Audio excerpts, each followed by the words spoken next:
ഈ ആസിഡ് റിഫ്ലക്സിന്റെ പല പേഷ്യൻസിനെ നമ്മൾ യോഗാശ്രമിൽ ട്രീറ്റ് ചെയ്ത് അവരുടെ വയറ് സെറ്റ് ആയാലും ആ എരിച്ചിൽ എപ്പോഴും ഒരു രണ്ടാമത്തെ മാസമായി കഴിയുമ്പോഴത്തേക്കും നമ്മൾ പ്രോബയോട്ടിക്സ് കൊടുക്കുന്നു, യോഗ തെറാപ്പി കൊടുക്കുന്നു, അതുപോലെ തന്നെ നമ്മൾ നന്നായിട്ട് ഫുഡിലാണ് ഏറ്റവും കൂടുതൽ നമ്മൾ കറക്ഷൻ ചെയ്യുന്നത്. അപ്പൊ അവര് രണ്ടാമത്തെ മാസമായി കഴിയുമ്പോഴത്തേക്കും വരുമ്പോൾ പറയും ഒരു 60-70% വ്യത്യാസമുണ്ട് ഡോക്ടറെ, പക്ഷെ ഇവിടെ ഭയങ്കര എരിച്ചിൽ വീണ്ടും ഉണ്ടെന്ന് പറയും.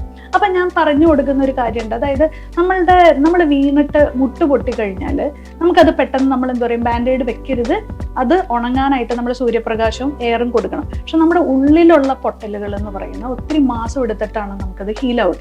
ചില സമയത്ത് അവർ പറയും വയറിന് യാതൊരു പ്രശ്നമില്ല, അതുപോലെ ഞാൻ നന്നായിട്ട് ടോയ്ലറ്റിൽ പോകുന്നുണ്ട്, പക്ഷെ സ്റ്റിൽ എനിക്ക് ആ എരിച്ചിൽ ഫീൽ ചെയ്യുന്നുണ്ടെന്ന് പറയും. അപ്പം ഞാൻ അവരോട് പറയുന്നത് കറ്റാർവാഴ എടുത്തിട്ട് അതിനകത്ത് കുറച്ച് തേനും കൂടെ ചേർത്ത് 2 നേരമായിട്ട് അതൊരു പീസ് കഴിക്കാൻ പറയും. അപ്പം എന്താണ് നടക്കുന്നത്, അവിടെ ആ സ്കിന്നിനെ നമ്മൾ സ്മൂതൻ ചെയ്യണം.